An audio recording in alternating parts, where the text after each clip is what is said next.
उसने कहा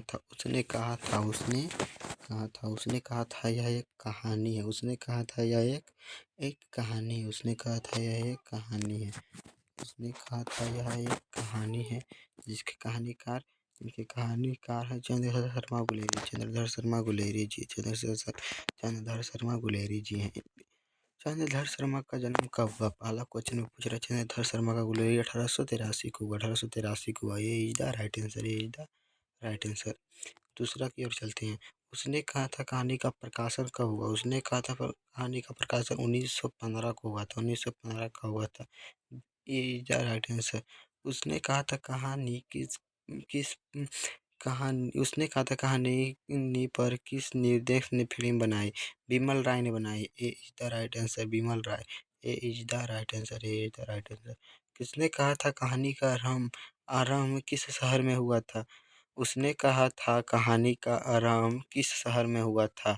अमृतसर में हुआ। सॉरी भाई, कभी कभी गलती हो जाता है बोलने होने में। पहली पहली बार है तो हो जाता है। उसने कहा था कहानी के आरंभ में लड़के की उम्र कितना था? 12 वर्ष। लड़की का उम्र 8 वर्ष था। लड़की की उम्र 8 वर्ष था। उसने कहा था कहानी में लड़की का उम्र 8 वर्ष था।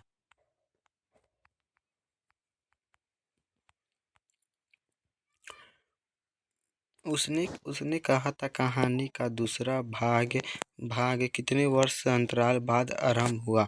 25 वर्ष बाद। 25 वर्ष बाद। 25 वर्ष बाद। 25 वर्ष बाद हुआ।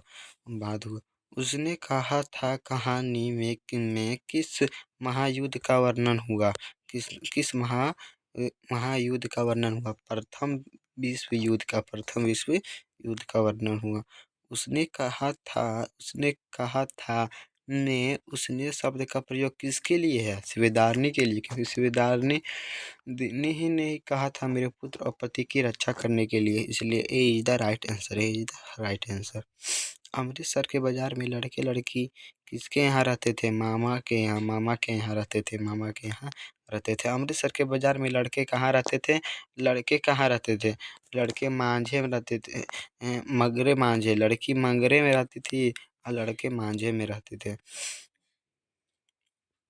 लहना सिंह बड़ा होकर किस नंबर का जमादार बना? 77 नंबर सिख राइफल का। 77 नंबर सिख राइफल का। A is the right answer. A is the right answer.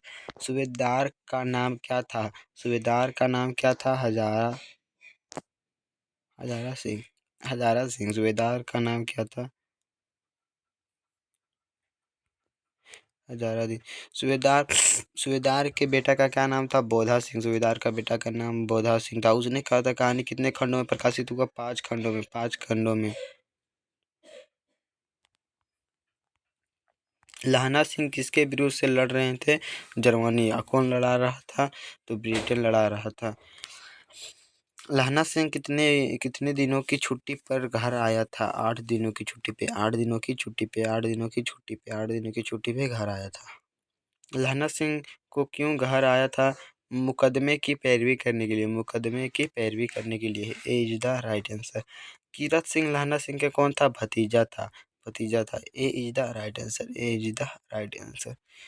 सूबेदार का गांव कहाँ था? लहना सिंह के रास्ते में था। लहना सिंह के रास्ते में था। लहना सिंह के रास्ते में था। A is the right answer. युद्ध में कितने जर्मन घायल हो हुए या मारे गए थे? 63 हुए थे। ए इज द राइट आंसर। युद्ध में कितने सिख मारे गए थे? युद्ध में कितने सिख मारे गए थे? युद्ध में कितने सिख मारे गए हैं? 15 सिख मारे गए थे। 15 सिख। सी इज द राइट आंसर। दंत वन प्रदेश 4 किसका कथन था? तो वन भटका था। जर्मन वाले पढ़कर क्या चलाना सीख गए थे? विमान उड़ाना। जर्मन वाले वेद पढ़कर क्या उड़ाना सीख गए थे? विमान उड़ाना। विमान उड़ाना।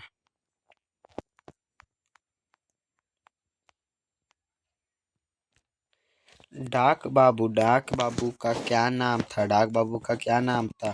डाक बाबू का नाम पलटू राम था। पलटू राम था। उसने कहा था कहानी पर किस बड़े सामिक की समक्ष पास्ट पुस्तक प्रस्तुत की गई थी? रामचंद्र शुक्ल की। रामचंद्र शुक्ल की। B is the right answer.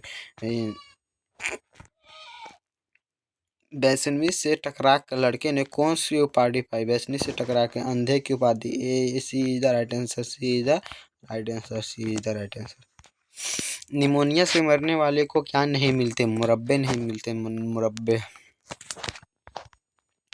लहना सिंह के लड़ाई स्थल से कितनी दूरी पर दूसरे खाई वाले सैनिक थे? 3 मील। 3 मील। 3 मील। ये इज द राइट आंसर। सूबेदारनी के बेटे कितने थे? एक थे। सूबेदारनी के बेटे कौन कितने थे? एक थे। सूबेदारनी का बेटे कितने दिनों से फौज की नौकरी कर रहा था? 1 वर्ष से कर रहा था। 1 वर्ष से कर रहा था फौज की नौकरी। तिमियों की घघरिया पलटाना कौन बनाना चाहती थी? सूबेदारनी। सूबेदारनी। सूबेदारनी। A is the right answer. कितने जर्मन खाई में घुसे थे? 70। B is the right answer. जर्मनों के खाई में घुसने के समय वहाँ कितने सिख थे? 8 गो। 8 गो थे। ए इज द राइट आंसर। लड़ाई के कितने देर बाद सहायता टीम आई थी? लगभग 2 घंटा। लगभग 2 घंटा। लगभग 2 घंटा। A is the right answer. Saraswati पत्रिका के संपादक कौन थे? संपादक कौन थे? महावीर प्रसाद द्विवेदी। महावीर प्रसाद द्विवेदी।